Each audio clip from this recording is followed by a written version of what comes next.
앞에서 가고 뒤에서 따르는 자들이 소리 지르되 호산나 찬송하리로다. 주의 이름으로 오시는 이여 찬송하리로다.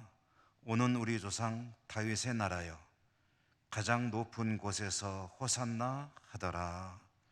아멘. 전능하신 하나님 아버지, 거룩한 주님의 날 종려주일 고난주일에 만왕의 왕으로 오시는 우리 주님을 찬양하고 맞이합니다. 그 옛날 이스라엘 백성들이 종려나무 가지를 들고 환영하듯이 저희들도 주님을 찬양하며 영접합니다. 올려드리는 우리 예배를 기쁘게 받아주시고 은혜 내려 주시옵소서. 예수님 이름으로 기원하옵나이다. 아멘. 1장 찬송입니다.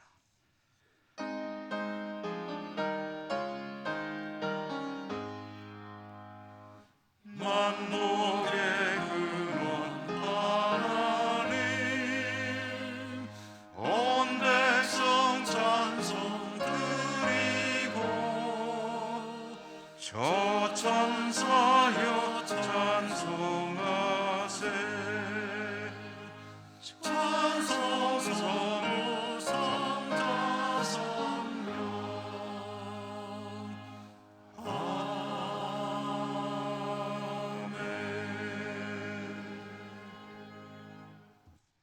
고백의 기도를 함께 드리겠습니다. 종려주일 고난주일에 주님의 예루살렘 입성 그리고 이어지는 고난의 시간들을 생각하며 주님 앞에 이 기도를 올려드립니다. 저희들은 주님 은혜로 구원의 은총을 누리지만 그 은혜에 합당한 삶을 살고 있지 못함을 고백합니다. 주님께서 저희들의 죄로 인해 가시관을 쓰시고 채찍에 맞으시고 십자가에 못 박히시는데 저희들은 주님의 고난에 둔감한 삶을 살아왔습니다. 주님의 고난이 바로 나의 죄로 인함을 깊이 새기며 주님 앞에 합당하게 살아갈 수 있는 은혜와 능력을 더하여 주시옵소서. 이 시간에 모든 드러나지 않는 가리워진 저희들의 은밀한 허물과 죄들 하나님 앞에 침묵하며 고백합니다.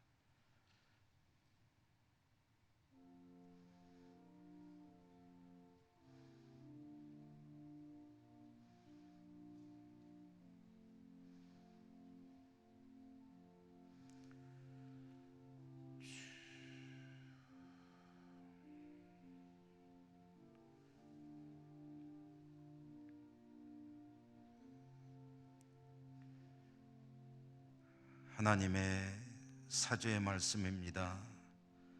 내가 이르기를 내 허물을 여호와께 자복하리라 하고 주께 내 죄를 아뢰고 내 죄악을 숨기지 아니하였더니 곧 주께서 내 죄악을 사하셨나이다. 아멘. 성시교도 교동문 129번 종려주일 교동문입니다. 시온에 따라 크게 기뻐할지어다.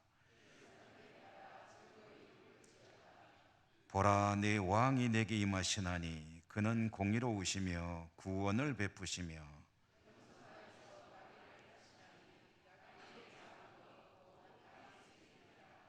내가 에브라임의 병거와 예루살렘의 말을 끊겠고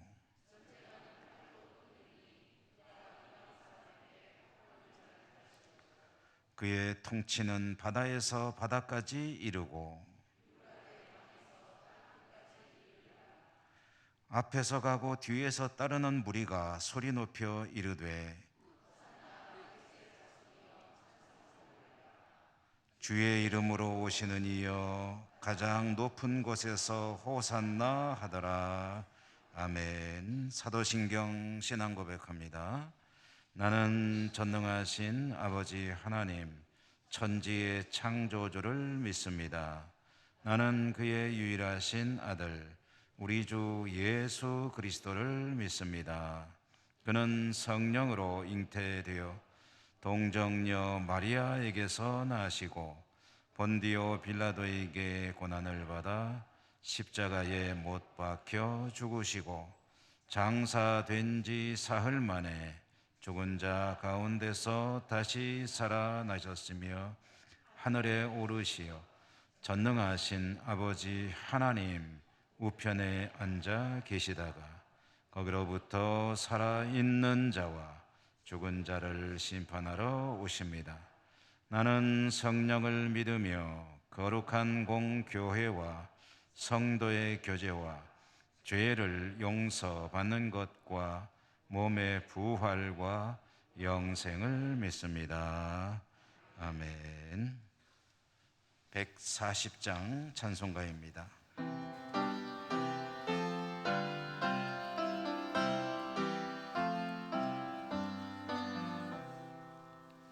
왕 되신 우리 주께 다 영광 돌리세. 그 옛날 많은 무리 호산나 불렀네.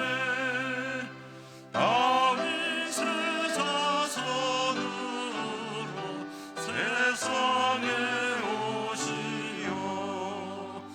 왕 위에 오른 주께 다 영광 돌리세. 저 천군 천사들이 호산나 부르니 뒤따라가던 무리 다 와다가도다.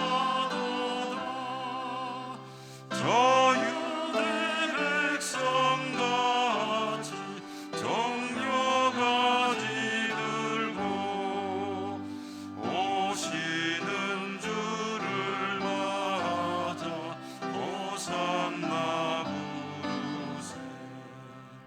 주 고난 받기 전에 수많은 무리가 영광의 찬송 불러 주 찬양하였네.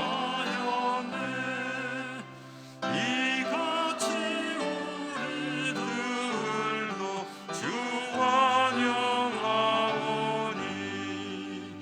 그 넓은 사랑 안에 다 받아주소서.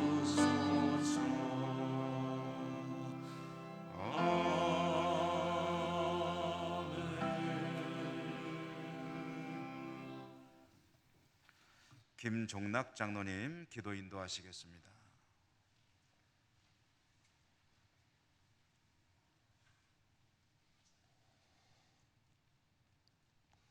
보라, 세상 죄를 지고 가는 하나님의 어린 양이로다. 그가 찔림은 우리의 허물을 인하며 그가 상함은 우리의 죄악을 인함이라. 우리는 다 양 같아서 각기 제 길로 갔거늘 여호와께서 우리 모두의 죄를 그에게 담당시키셨도다. 하나님 아버지, 은혜를 감사드립니다. 지금 상가 들에는 새싹이 돋고 아름다운 벚꽃들이 만개하여 우리의 마음을 즐겁게 하는 좋은 계절을 주신 하나님 앞에 먼저 감사를 드립니다. 지난 한 주간 동안도 우리를 하나님 은혜 가운데 지켜주시고 오늘 거룩한 주일을 맞이해서 이 아침 주님 앞에 나와 하나님께 예배드립니다. 특별히 오늘은 종려주일로 주님께서 지신 십자가를 생각하며 하나님께 예배드리오니 우리 예배를 기뻐 받아 주시옵시고 다시 한번 주님의 그 크신 사랑을 깊게 깨닫고 체험하는 아버지 하나님 은혜의 시간이 되게 하여 주시옵소서. 누구든지 나를 따라오려거든 먼저 자기를 부인하고 자기 십자가를 지고 나를 따르라 하였사오나 우리의 삶을 돌아볼 때 우리는 여전히 하나님 뜻보다는 내 뜻, 내 생각, 내 욕심대로 살아왔으며 십자가를 지기보다는 내 유익과 내 영광을 위해 살아갈 때가 더 많았습니다. 우리의 연약함과 우리의 허물, 우리의 죄를 하나님 용서하여 주시옵소서.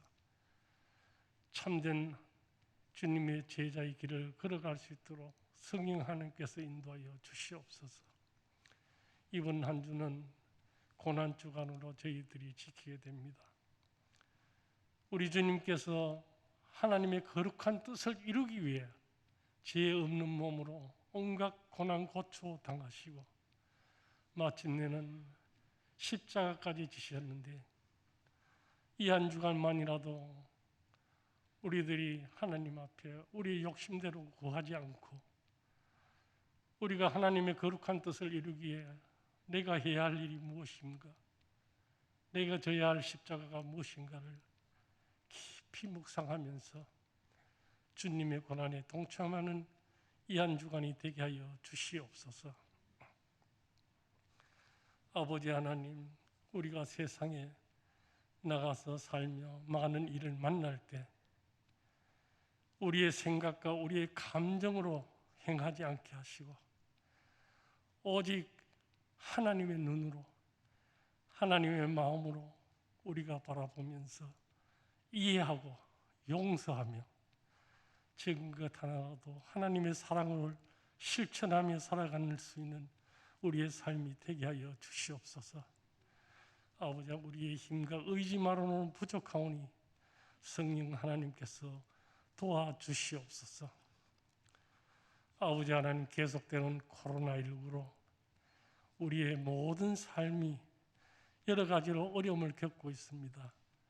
속히 복된 일상이 회복될 수 있도록 하나님 도와주시옵소서. 이 어려움을 통해 더 소중한 것과 귀한 것을 깨닫는 기회가 되게 하여 주시옵소서. 아버지 하나님, 감사드립니다. 자기의 이 나라를 이끌어갈 지도자를 세워주시고 준비할 수 있게 하심을 감사드립니다. 이제 세워주시는 모든 지도자들에게 바른 마음과 선한 양심, 하나님을 두려워하는 마음을 주시고 이 나라와 이 백성을 바르게 이끌어갈 수 있는 지혜를 주셔서 참 다시 한번 이 나라가 모든 별에서 한 단계 발전할 수 있는 기회가 되게 하여 주시옵시고 우리나라가 하나님의 공의와 정의가 실현되는 복된 나라 되게 하여 주시옵소서.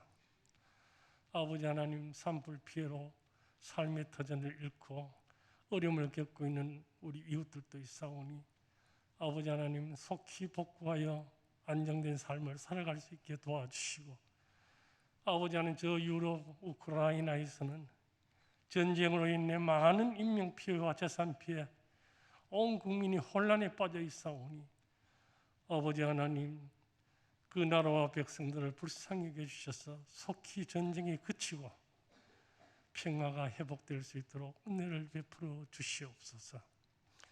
아버지 하나님, 우리 교회를 은혜 가운데 지켜주심도 감사드립니다.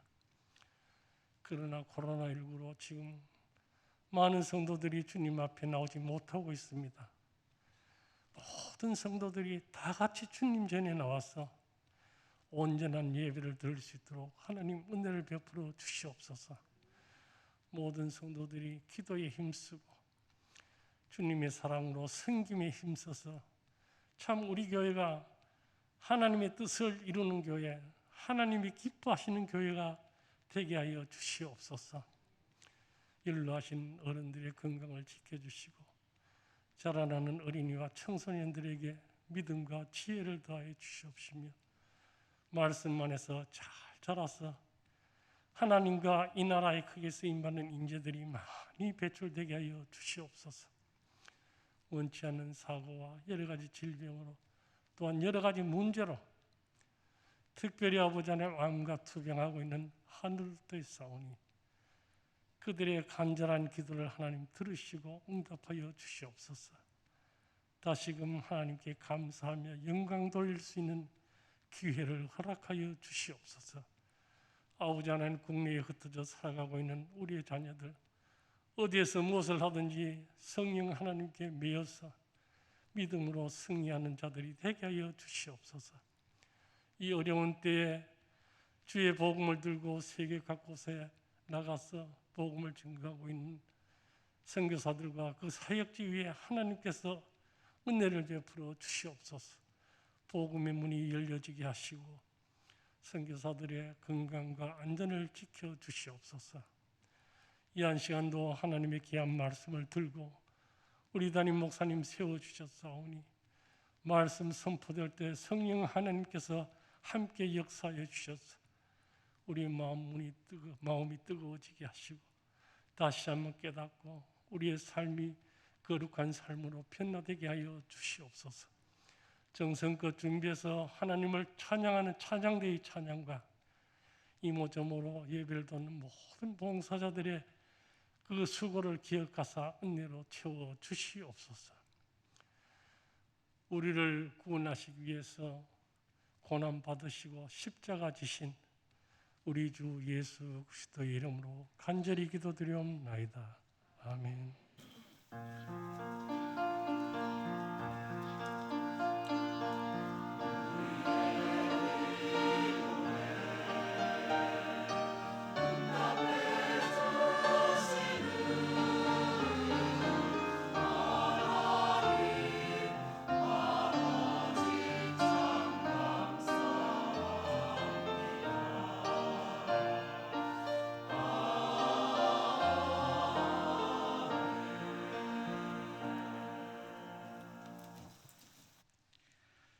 오늘 하나님께서 주시는 말씀을 봉독하겠습니다. 신약성경 빌립보서 2장 5절에서 11절. 너희 안에 이 마음을 품으라. 곧 그리스도 예수의 마음이니 그는 근본 하나님의 본체시나 하나님과 동등됨을 취할 것으로 여기지 아니하시고 오히려 자기를 비워 종의 형체를 가지사 사람들과 같이 되셨고 사람의 모양으로 나타나사 자기를 낮추시고 죽기까지 복종하셨으니 곧 십자가에 죽으심이라. 이러므로 하나님이 그를 지극히 높여 모든 이름 위에 뛰어난 이름을 주사 하늘에 있는 자들과 땅에 있는 자들과 땅 아래에 있는 자들로 모든 무릎을 예수의 이름에 꿇게 하시고 모든 입으로 예수 그리스도를 주라 시인하여 하나님 아버지께 영광을 돌리게 하셨느니라. 아멘. 호산나 찬양대 하나님께 찬양 올려드립니다.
아멘.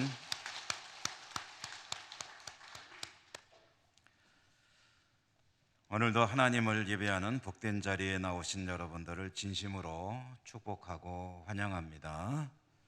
주님의 평화가 여러분과 함께 하시기를 기원합니다. 오늘 그리스도의 마음이라는 제목으로 함께 말씀을 나누겠습니다. 오늘은 종려주일 또는 고난주일이라고도 부르죠. 종려주일이라는 것은 주님께서 나귀 타고 예루살렘 성에 입성하실 때 예루살렘 성의 군중들이 종려 가지를 흔들며 주님을 환영했기 때문에 그런 의미에서 예루살렘 입성을 기념하는 종려주일이라고 부르기도 하고요. 이제 이로부터 주님의 고난, 십자가를 향한 고난의 시간들이 본격적으로 시작되는 즈음이기 때문에 또 고난주일이라고도 부르고, 이제 한 주간 십자가에 죽으실 때까지의 이 한 주간을 또 고난주간이라고 하지요. 주님께서 예루살렘 성에 입성하실 때 많은 사람들이 종려가지를 흔들며 호산나 호산나 하면서 주님을 대대적으로 환영했습니다. 군중들이 주님을 그렇게 열렬히 환영하며 환호하며 맞이한 이유는 무엇이었을까요? 주님에 대한 기대가 컸기 때문입니다. 호산나라는 말, 그들이 외친 호산나, 호산나 했는데요. 이 호산나라는 말은 이제 우리를 구원하십시오 라는 일종의 기도이기도 하고, 또 구원주로 오시는 그런 메시아를 찬양하는 말이라고 해도 되겠습니다. 그들이 볼 때 나사렛 선지자 예수, 그분은 그리스도 메시아였습니다. 로마의 압제로부터, 모든 서러움과 아픔으로부터, 불행으로부터 건져줄 다윗의 자손, 틀림없었습니다. 구약 성경에 예고된 메시아, 그가 이제 예루살렘 성으로 들어오는 것입니다. 그러니 열광적으로 환호하며 종려나무 가지를 흔들며, 이 종려가지라는 것은 언제 흔드는 거냐면은 이제 개선장군, 나라를 위해서 전쟁에 나가서 승리를 한 그 장군이 돌아올 때, 그때 이제 종려가지를 흔들면서 환영하는 거거든요. 그렇게 예루살렘 성 주민들의 열렬한 대대적인 열광적인 환호 속에 예루살렘 성으로 입성하신 주님. 그런데 그렇게 입성하신 지 불과 한 5일 정도 지났을 때 주님은 십자가에 못 박혀 매달려 죽으셨습니다. 주님을 열광적으로 환영하던 그 예루살렘 도성에서 주님은 가장 처참한 그리고 비천한 그런 죽임을 당하셨습니다. 십자가에 못 박혀 죽으신 거죠. 주님을 죽인 자는 유대인들입니다. 물론 모든 유대인들이 주님을 죽이려 한 것은 아닙니다. 예루살렘 성에 입성하실 때 종려가지를 흔들면서 대대적으로 환영했던 그 모든 사람들이 합심해서 예수님을 죽인 것은 아닙니다. 주님을 십자가에 못 박게 한 유대인들은 대제사장을 비롯한 그 측근들, 일부의 세력이었습니다. 대부분의 군중들은 예수님을 십자가에 못 박은 그런 유대인들과 같은 부류는 아닙니다. 그렇지만 한 가지 공통적인 사실은 있습니다. 그렇게 예수님을 열렬하게 환영하던 그들 모두가 다 예수님에게 대단히 실망했다는 것은 공통적이었습니다. 그들의 기대를 여지없이 저버리는 그런 예수님의 모습에 그들 모두 실망하고 낙심했습니다. 메시아, 그들을 구원할 구약 성경에 예고된 다윗의 자손이라고 생각한 그는 정말 힘 한 번 못 써보고 무기력하게 십자가에 처형되어 버렸습니다. 모든 사람들이 실망하고 낙심했고, 그리고 가장 측근에 있었던 유대인들인 제자들까지 다 주님 곁을 떠나버렸습니다.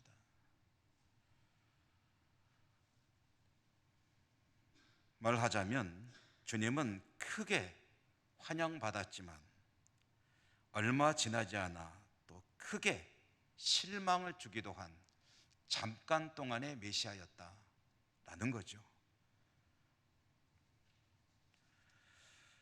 어떻게 그런 급반전이 일어나게 됐을까?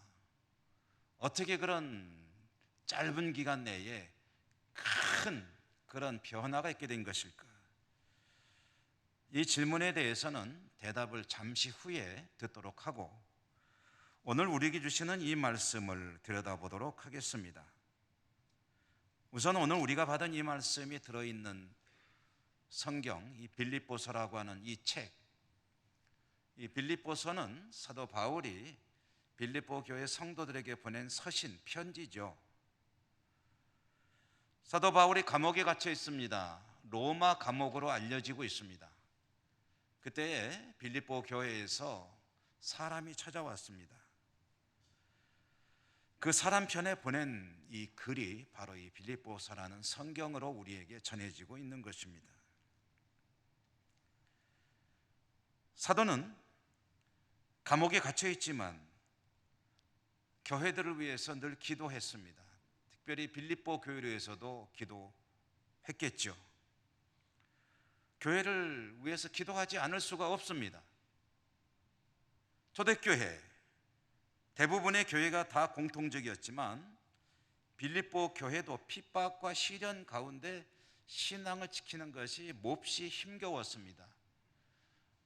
로마 정부는 황제를 숭배하도록 계속 요구했기 때문에 교회는 외부로부터의 압력에 힘겨운 시기를 보내야 했습니다. 그러면서도 빌립보 교회는 역시 다른 대부분의 초대교회들이 가지고 있었던 또 하나의 문제, 내부적으로 갈등 구조를 가지고 있었습니다. 분열하고 있었다는 거죠. 외부에 압박이 있을 때 함께 힘을 모아 다 같이 마음과 뜻을 모아 대처해도 쉽지 않죠. 그런데 그렇게 외부의 압력에 대처해야 될 공동체가 내부의 분열과 갈등으로 힘들어한다면 밖에다 써야 될 힘은 안에서 다 써버리고 마는 거예요. 밖에다 힘 한 번 못 쓰고 주저앉아 버리는 거죠. 그러니 그들의 힘겨운 삶이, 신앙생활이 어땠을지 어렵지 않게 짐작할 수 있고요. 그런 교회를 생각하는 사도의 마음이 얼마나 괴로웠을까. 자신도 감옥에 갇혀서 참 쉽지 않은 생활을 하고 있지만 이 문제를 놓고 기도하지 않을 수 없는 것이고요. 마침 편지를 보낼 기회가 주어졌기 때문에 사도는 빌립보 교회 성도들에게 정말 애절한 마음으로, 피를 토하는 심정으로 글을 쓰지 않을 수가 없었을 것이고요. 하고 싶은 이야기가 얼마나 많겠습니까? 실제로 빌립보서라고 하는 성경이 그렇게 긴 책은 아니지만 여기에 교회 성도들을 가슴에 품고 사랑으로 권고하고 지도하는 사도의 마음이 곧 하나님의 마음이죠. 그 마음이 절절하게 흐르고 있는 책이 바로 이 빌립보서인데요. 그런데 그 많은 이야기들 중에서도 가장 사도가 하고 싶은 이야기의 중심이 되는, 어쩌면은 근본이 되고 기본이 되는 이야기는 바로 오늘 이 말씀이 아닐까, 그렇게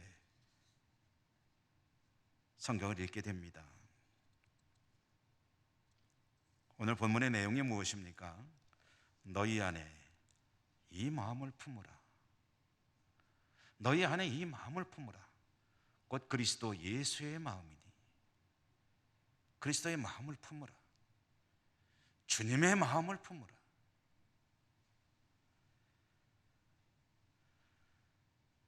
주님의 마음이 어떤 것이냐 할 때 그 뒤에 나오는 6절부터 11절까지의 내용이 크게 두 가지 내용을 담고 있습니다. 먼저 나오는 내용은 주님이 원래 하나님이셨는데 하나님의 자리를 비워두시고 이 땅에 내려오셔서 사람이 되셨다. 이 말은 주님의 낮아지심을 이야기하는 것입니다. 어디서부터 어디까지입니까? 하나님의 자리에서 사람이 되셨을 뿐 아니라 십자가의 죽음의 자리까지 낮아지셨다. 주님이 그렇게 낮아지셨다. 그랬더니 하나님 아버지께서 낮아지신 그 주님을 올리셨다. 어디까지? 원래의 자리까지, 하나님의 자리까지. 그러니까 주님은 그 자리, 높은 자리에서 가장 낮은 자리까지 내려오셨고 그게 그리스도의 마음입니다. 그런 주님을 아버지 하나님께서는 다시 원래의 자리까지 올리셔서 영광을 받으시게 하셨다. 그 그리스도의 마음을 너희가 품어야 한다.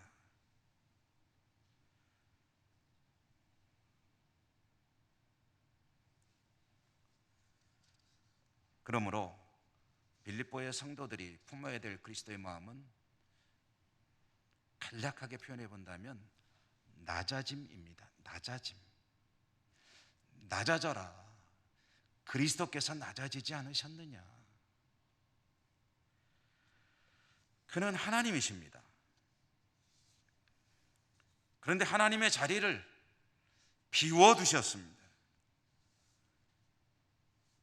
인간이 되셨습니다. 인간의 죽음 가운데 가장 처참하고도 고통스러운 죽음의 자리로 가셨습니다. 왜 그랬습니까? 아버지의 뜻에 따라 구원의 역사를 이루시기 위해서 주님은 스스로 그 길을 택하셨습니다. 빌립보 교회는 어려움을 겪고 있습니다. 그들은 적어도 외부적인 문제에 대해서는 스스로 해결할 능력이 없습니다. 그것은 뭔가 환경이 바뀌어야 돼요. 그렇지만 그들 스스로의 문제는 해결할 수 있습니다. 내부적인 분열과 갈등은 그건 외부의 힘을 빌리지 않아도 자기들이 해결할 수 있어요. 그리고 해결할 수 있는 열쇠가 무엇입니까? 주님의 마음을 품으라. 그리스도의 마음을 안에 담으라. 어떤 마음입니까? 하나님의 자리에 계셨지만 사람으로 낮아지시고 십자가에 죽으시기까지 아버지의 뜻에 순종한 그 낮아지심, 순종의 마음, 그것을 너희 안에 품으라.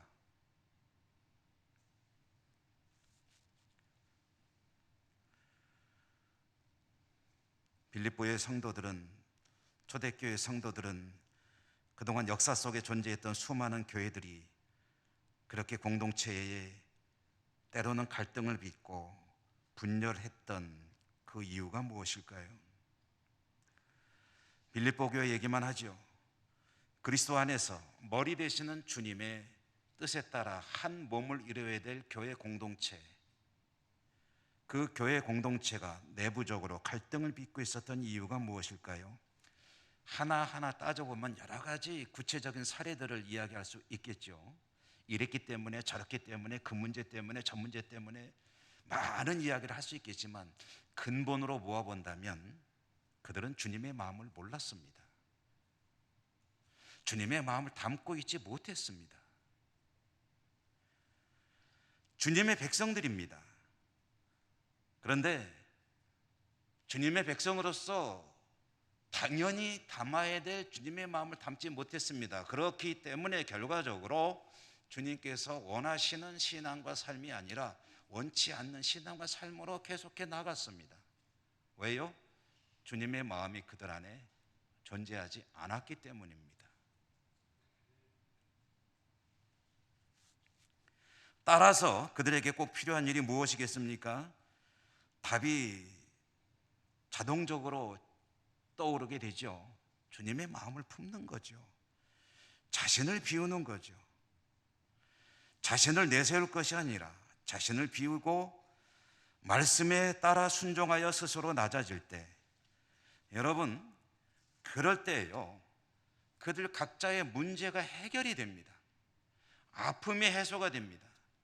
공동체의 문제도 자연스럽게 해결이 되게 됩니다. 분열이 사라지게 됩니다. 외부에 대항할 수 있는 일치를 이루게 되고 힘 있는 공동체가 되게 됩니다. 그리고 공동체는, 교회는 아름답게 성장해 성숙해 갈 것입니다. 주님의 마음을 품어야 합니다. 사도 바울은 이 말씀을 빌립보 교회가 가진 갈등을 해소하기 위한 하나의 방편으로 오늘 성경에 보면 제시가 되고 있죠. 원래 이 말씀은 빌립보서 2장 6절에서 11절까지입니다. 5절은 사도 바울의 권고의 내용이라고 한다면 6절부터 11절까지 이 내용은 초대교회 때, 초대교회 예배 시에 부른 찬송으로 알려지고 있습니다. 예배 때 부른 찬송이라는 거죠. 그러니까 지금 이 본문의 내용은 사도 바울이 빌립보 교회로 보내는 이 서신에서 자기가 이 글을 쓴 것일 수도 있고 이미 찬송으로 알려진 그 노래 가사를 가져온 것일 수도 있습니다. 어떤 것인지는 정확히 알 수는 없습니다. 사도 바울이 가사를 쓴 것일 수도 있고 아닐 수도 있고, 여러 가지 성경을 연구하는 이들의 견해에 의하면 이 노래는 또 스데반이 썼다고 하는 이도 있습니다. 수많은 설들이 있지만은, 그러나 그건 몰라도 상관없죠. 다만 사도 바울이 스스로 썼건 아니면 인용을 했건 어쨌든 사도 바울은, 정확히 말하면 하나님께서는 사도 바울을 통해서 빌립보 교회가 갈등을 해소하고 행복한 교회 공동체로 거듭나기 위해서 그들에게 꼭 필요한 해결의 열쇠로 이 말씀을 제시하고 있다는 거죠.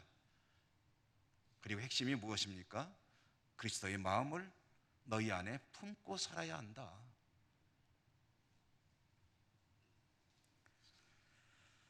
자, 다시 좀 전에 예수님의 입성 이야기를 하면서 드렸던 질문으로 돌아가 보십시다. 불과 한 4, 5일 사이에 예루살렘 성에서 그렇게 대대적으로 주님을 환영하던 사람들이 실망하고 낙심하고, 그 중에 일부는 주님을 조롱하고 주님을 십자가에 못 박는 자들이 되었고, 어떤 이들은 낙심해서 이제 주님에 대해서 무관심해지고 또는 제자들 같으면 떠나기도 하고, 이렇게 상황이 급반전하게 된 그 이유는 무엇일까? 어쩌다 이런 상황이 되게 된 것일까? 답이 나오지 않았습니까? 왜 그렇습니까? 주님을 열렬히 환영하던 그들은 주님께서 가지고 계신 마음을 몰랐기 때문입니다. 주님의 의도를 몰랐다고 해도 되겠네요. 그들은 주님을 몰랐습니다. 주님의 마음을 알지 못했고요, 주님의 뜻도 전혀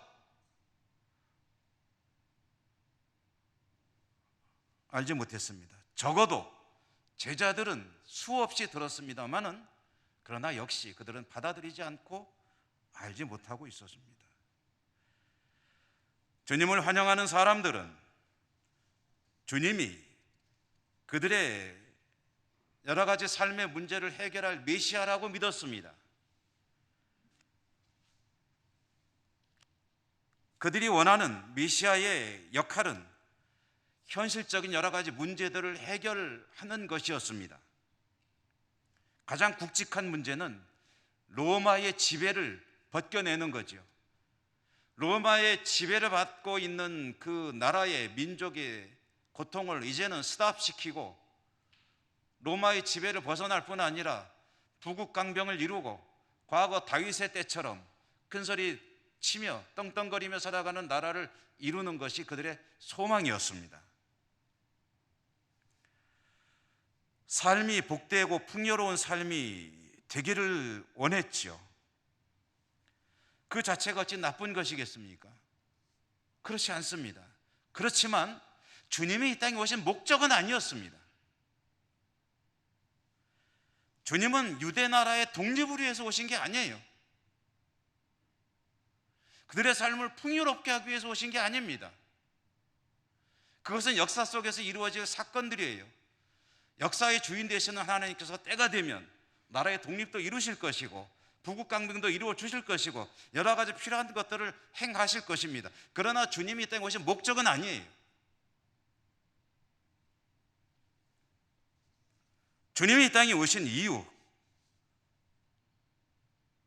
그것은 생명을 주시기 위해서입니다. 이 땅에 생명을 잃어버리고 살아가는 많은 사람들, 인류에게, 피조의 세계에 다시 잃어버린 생명을 회복시켜 주시기 위해 오신 거예요.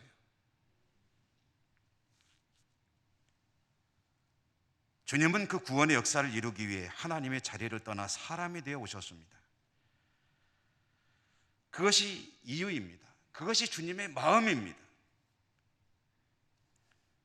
그러나 군중들은, 사람들은 자신들이 원하는 스타일에, 타입에 맞지 않는 그런 선지자라고 생각될 때 그가 메시아라는 사실을 접어버렸습니다. 포기했습니다.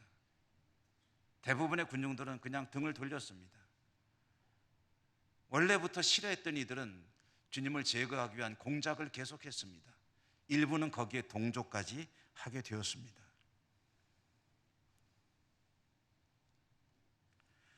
여러분 어땠을까요?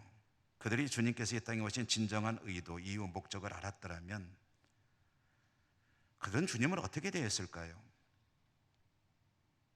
적어도 기대는 다른 방향으로 전개됐겠죠. 기대가 처음부터 바르게 되었으면 실망도 하지 않았겠죠.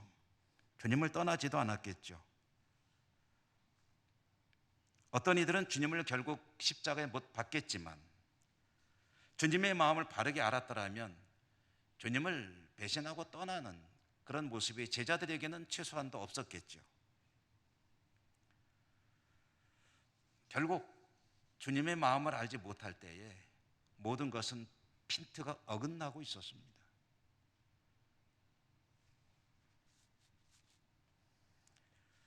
자, 오늘날 우리들의 이야기를 잠시 해보도록 하죠.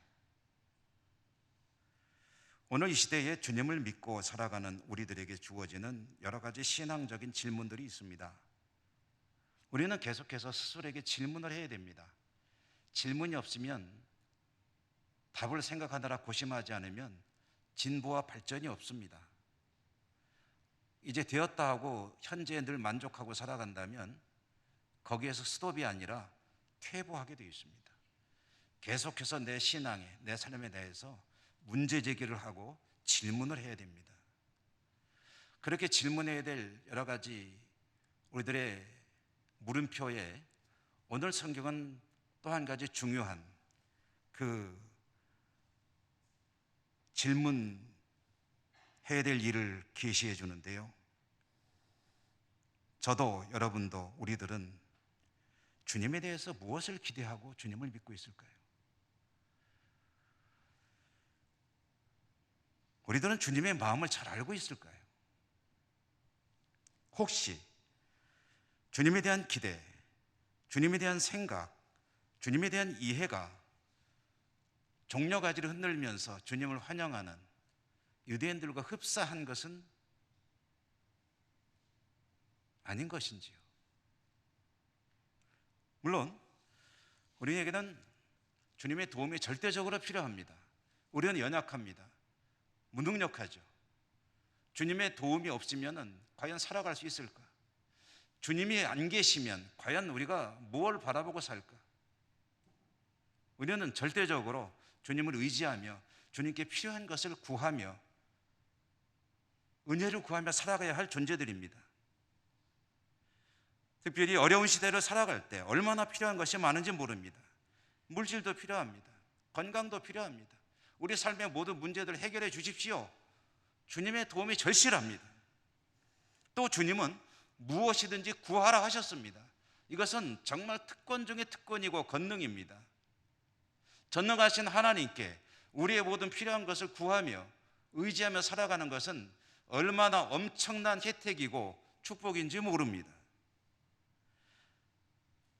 그렇지만 그것이 목적이어서는 곤란합니다.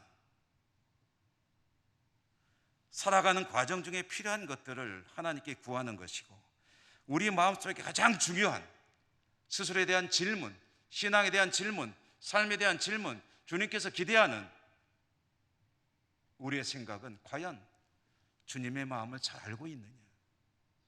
주님의 마음을 우리 안에 담고 살아가고 있느냐? 정말 주님께서 원하시는 것이 무엇인지를 알고 그 주님의 마음에 합당한 그러한 모습으로 살아가고 있느냐? 그 질문을 계속 던져야 한다는 거죠.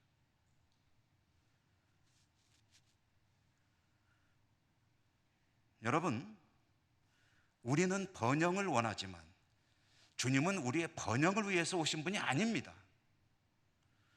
그것은 필요에 따라 주시는 하나님의 은사입니다. 목적이 아니에요. 은사와 목적을 혼동해서는 곤란합니다.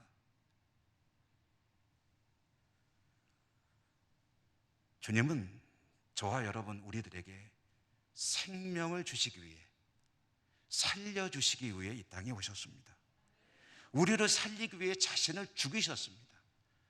가장 처참한 죽음의 길이 예고되어 있지만 그 길을 마다하지 않고 그 길을 스스로 선택하여 가셨습니다. 그 길을 위해서 주님이 예루살렘 성으로 입성하십니다. 그런데 군중들은 호산나 호산나 외치면서 주님을 환영하는데 주님의 마음에 대해서는 알지도 못할 뿐 아니라 관심도 없었습니다. 자신들의 목적을, 자신들의 원하는 것들을 이루어달라는 자신들의 생각만을 요구할 뿐이었습니다.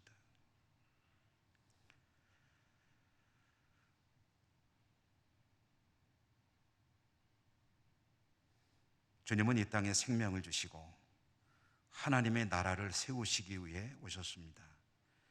그 하나님의 나라가 어떤 나라입니까? 이 땅을 살아가는 모든 생명체가 주님의 뜻, 하나님의 뜻에 합당하게 살아가는 그 나라를 이루는 것입니다. 사람들은 생각을 할 줄 알잖아요. 말씀을 읽을 줄 알잖아요. 스스로 선택을 할 수 있잖아요. 그러므로 하나님의 뜻을 이해하고 하나님의 말씀을 가슴에 담고 그 하나님께서 원하시는 삶을 살아가며 그것이 곧 하나님과 손잡고 동행하며 살아가는 삶인 것을 믿으며 그 길로 나아갈 때에 그 마음속에는 참된 평화가 있고 참된 행복이 있고 기쁨이 있고 그 나라를 주시기 위해서 주님께서 오셨고 자신을 죽이셨습니다. 그거를 알아야 된다는 거죠.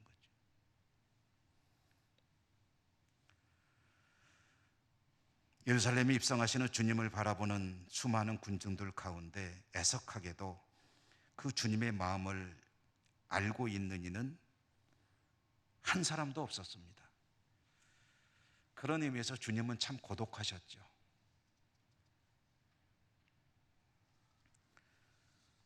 성경대로 주님은 죽으시기 위해, 성경대로 주님은 나귀를 타고, 성경대로 죽음의 땅을 향해, 성경대로 아무 저항이나 다른 행동하지 않으시고 침묵하시며 그 길을 걸어가십니다. 그 죽음의 성으로, 죽음의 길로 들어서시는 주님을 기억하며 종려나무 가지를 흔드는 것이 아니라 주님의 마음을 가슴 깊이 담기를 다짐하며 주님을 맞이하는 우리 모두가 되어야겠습니다. 이제 종료주일, 고난주일, 고난주간이 이어집니다. 주님의 고난을 깊이 묵상하는 가운데 주님의 마음이 다시 한번 깊이 새겨지고 주님의 마음을 깊이 가슴에 간직하고 주님 앞으로 나아가는 저와 여러분, 우리 모두가 될 수 있기를 주님 이름으로 축원합니다. 은혜로우신 하나님 감사합니다. 성경대로 나귀 타시고 성경대로 예루살렘 성에 죽음의 성을 향해 입성하시는 주님의 모습을 바라보며 주님의 마음을 다시 한번 저희 내면에 담고 믿음으로 살아갈 수 있기를 소망하며 은혜를 구합니다. 성령님 함께해 주시고 저희들의 삶과 신앙이 주님의 마음에 합당한 복된 길로 나아갈 수 있도록 인도하시고 축복해 주옵소서. 이어지는 고난주간을 통해서 주님의 고난이 깊이 묵상되어지고 새겨지는 가운데 저희들이 더욱더 진보하고 발전하고 주님의 마음에 합당한 그런 성도로 성숙해 갈 수 있도록 축복해 주시옵소서. 예수님 이름으로 감사하고 기도드립니다. 아멘. 143장 찬송하시며 봉헌하시겠습니다. 웬 말인가 날 위하여 주 돌아가셨나. 이걸 내가 그날 위해 은혜 받으셨나. 내 지은 죄 다 지시고 못 박히셨으니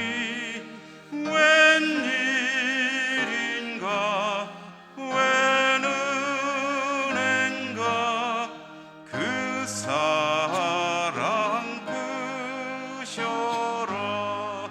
주 십자가 못 박힐 때 그 해도 비딜고 그 밝은 빛 가리워서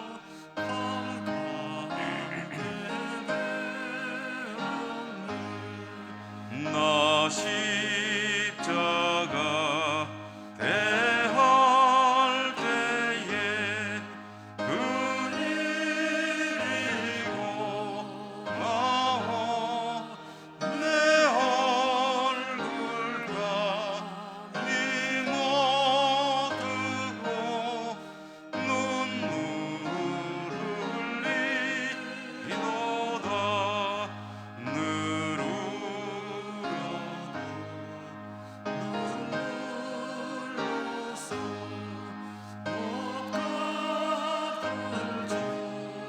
알아. 몸 밖에 드릴 것 없어. 이 몸 바칩니다.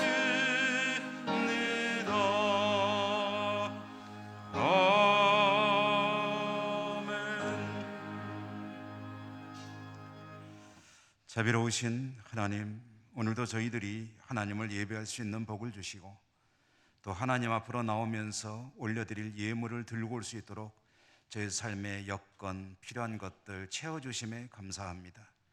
올려드리는 예물 기쁘게 받아주시고 주신 말씀대로 주님의 마음을 잘 알고 또 마음을 잘 간직하고 주님 닮아 하나님 앞에 기쁨이 되고 영광 돌려드리는 믿음의 사람으로 늘 살아갈 수 있도록 인도하시고 축복해 주옵소서. 어려운 시기 필요한 건 많습니다. 하나님께서 모든 것을 채워주심에 저희들이 살아갈 수 있습니다. 넉넉하고 풍성히 채워주시고 또 뜨겁게 헌신하는 저희 모두의 삶이 되게 하여 주옵소서. 예수님 이름으로 감사하고 기도 올리옵나이다. 아멘.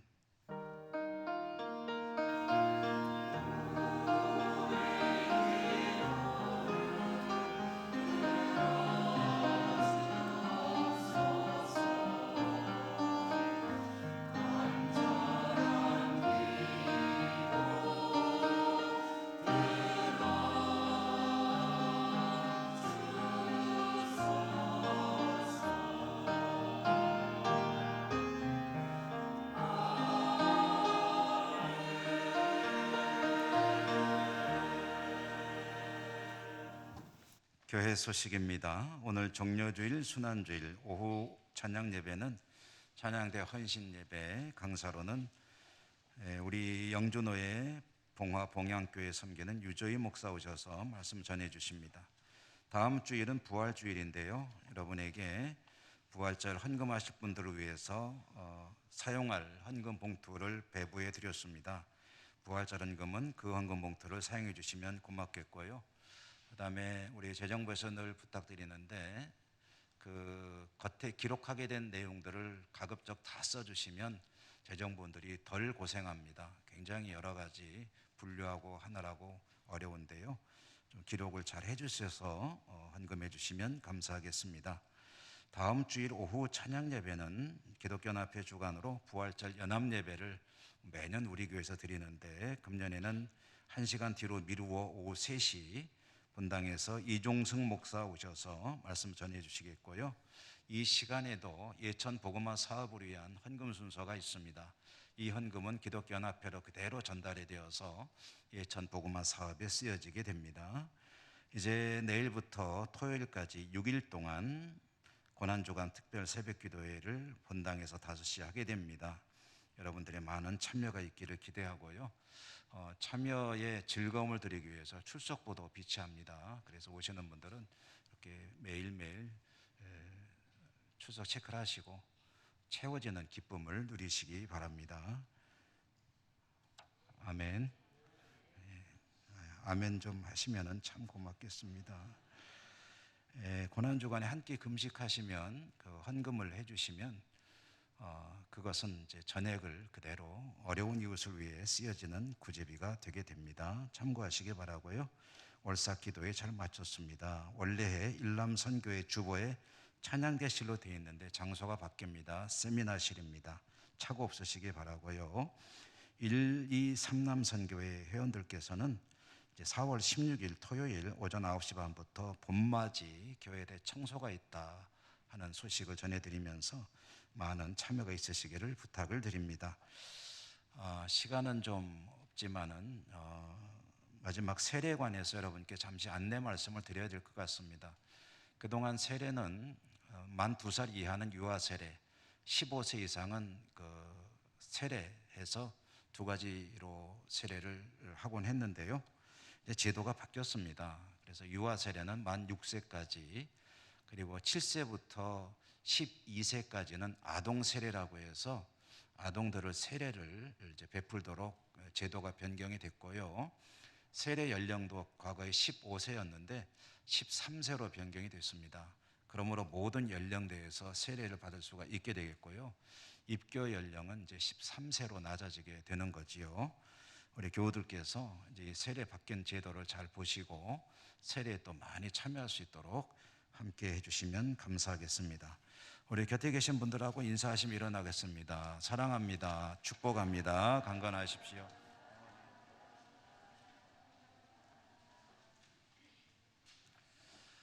주기도성과 축도로 예배를 마치겠습니다.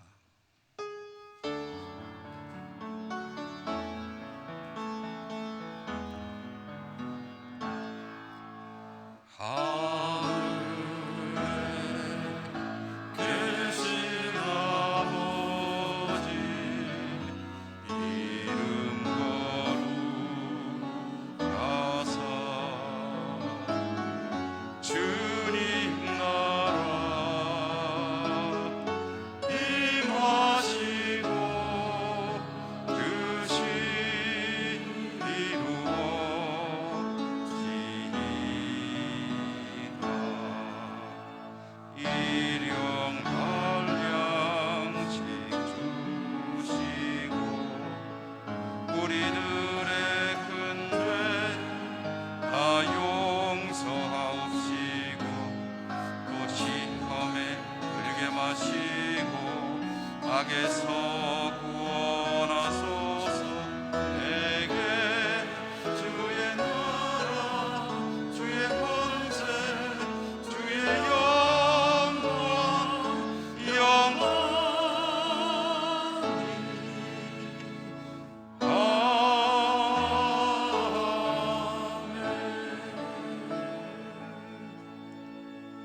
자비로우신 하나님, 종려주일, 고난주일에 하나님을 예배하고 다시 삶의 자리로 나가는 주의 백성들을 축복하소서.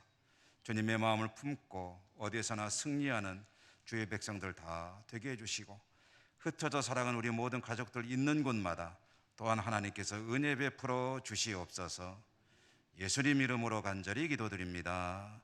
아멘. 주 예수 그리스도의 은혜와 하나님 아버지 사랑과 성령님 교통하심이 주의 백성들 머리 위에와 모든 삶의 자리 위에 항상 함께 하시옵기를 간절히 축원하옵나이다. 아멘.